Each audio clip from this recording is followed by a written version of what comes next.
Good evening, everyone. Welcome to the channel. Before I begin, here are my disclaimers. Today I am going to give you an update about Guangdong Investment Limited annual report.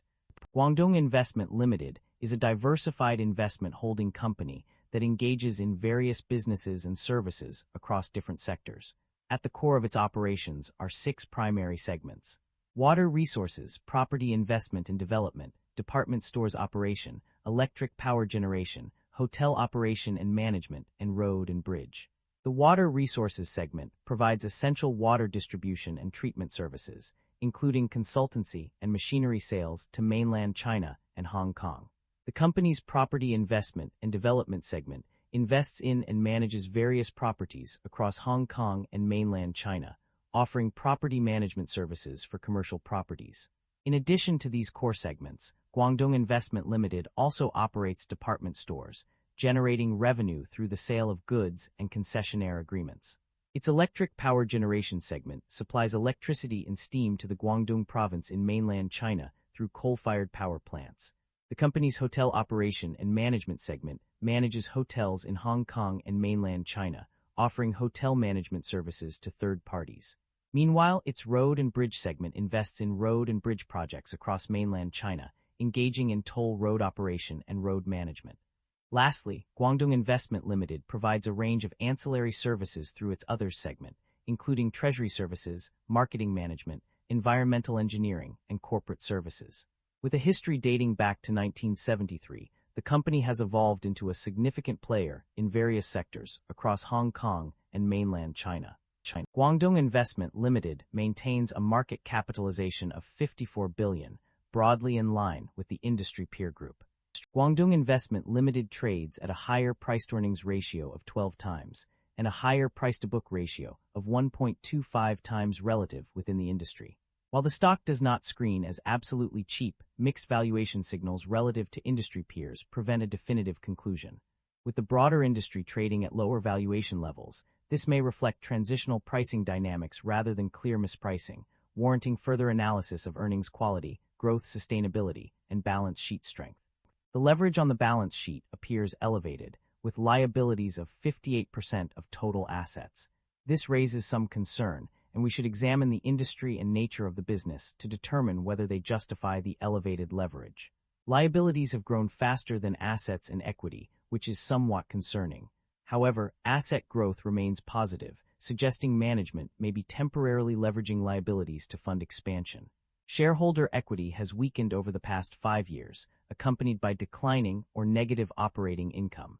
This suggests the business may be eroding shareholder value and warrants caution. The share count has remained broadly unchanged, indicating no significant dilution or buyback activity over the past 5 years. The company have a dividend yield of 5.61%. The income statement shows that the company revenue have been declining annually even though operating income have been improving. Although the drop in revenue is concerning, we can tell that management have been able to reduce cost. The primary drivers of revenue growth or decline can be identified through a review of the company's performance across various segments. Revenue growth is primarily driven by the water resources segment, which saw significant increases in revenue due to divestment and injection of high-quality assets. The hotel operation and management segment also contributed to revenue growth, with an increase of 8.6%.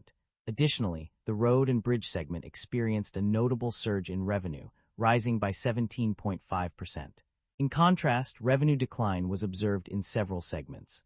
The department store operation segment saw a decline of 0.3%, while the electric power generation segment experienced a decrease of 2.3%. The hotel operation and management segment also suffered a significant decline, with a drop of 35.1% in Hong Kong. The road and bridge segment was another area where revenue declined due to a decrease in average daily toll traffic flow. Other areas that contributed to revenue decline include the closure of Huadu store, commission income from concessionaire sales, and decreases in revenue from water sales to Shenzhen and Dongyuan areas. Overall, the company's performance is characterized by significant growth in certain segments, while others experience decline. Understanding these drivers is crucial for identifying opportunities for improvement and developing strategies to mitigate losses. The net income of the company underwent a mixed change between 2024 and 2025. On one hand, net income from continuing operations saw an increase of $625,330. However, the overall net income for the year decreased by $1,097,394.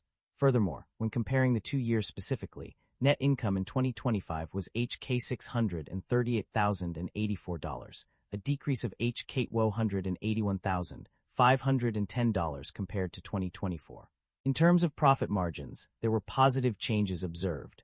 The gross profit margin increased from 52.9% in 2024 to 53.6% in 2025, indicating an improvement in the company's pricing power and cost management.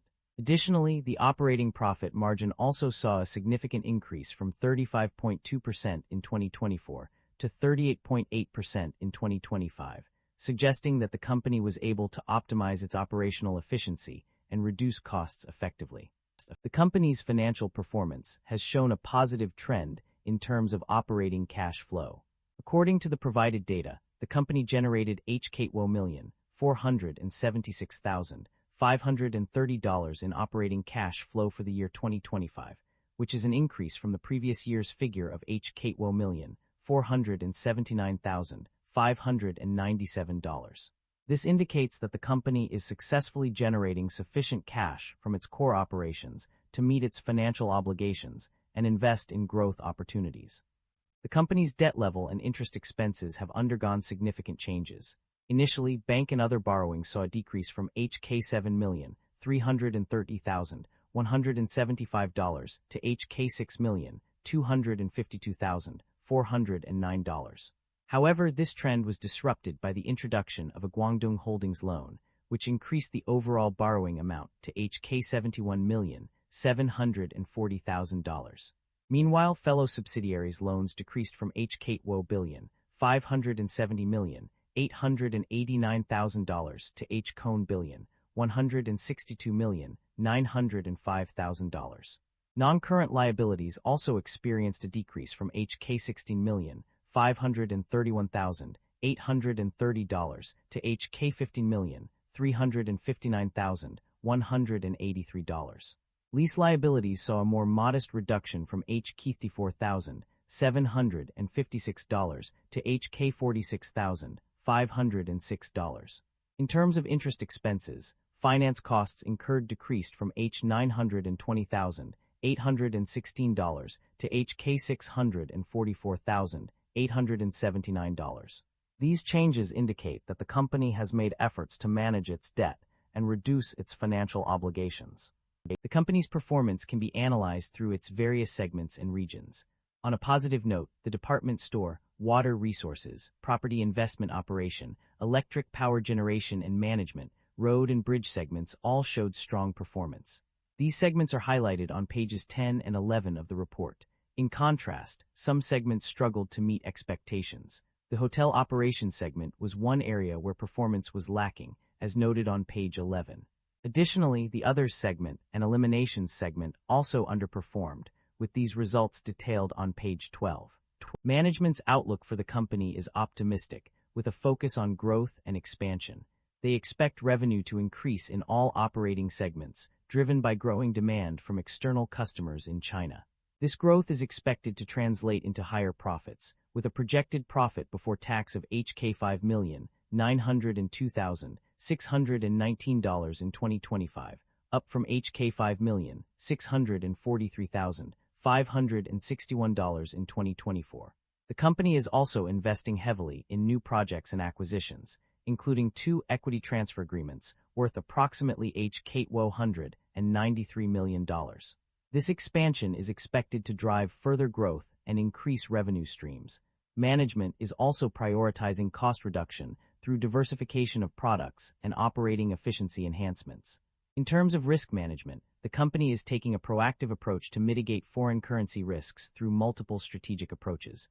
Overall, management's strategy is focused on driving growth, increasing profits, and reducing costs, while proactively managing potential risks. The company has made significant transactions in the form of acquisitions and divestitures. In terms of acquisitions, the company has invested a substantial amount of $5,434 million in acquiring subsidiaries. This move is likely aimed at expanding the company's operations and increasing its market share. On the other hand, the company has also engaged in divestitures to streamline its business and reduce its liabilities. One notable example is the sale of its real estate business, which was a strategic decision to focus on core operations. Additionally, the company has pledged no property assets as security for bank and other loans, indicating a cautious approach to managing debt. The company has a history of paying dividends to its shareholders. In the recent financial period, it declared an interim dividend of $26.66 per share and a proposed final dividend of $19.63 per share. This demonstrates the company's commitment to returning value to its investors through regular dividend payments. However, the company has not engaged in share buybacks during this period. Instead, it opted for a unique distribution method by issuing shares in specie from GD Land to shareholders on a pro rata basis. This approach allows shareholders to receive additional shares without any cash outlay, providing them with further exposure to the company's growth prospects. Concerns about inventory buildup and supply chain disruption are evident in the extracted summary.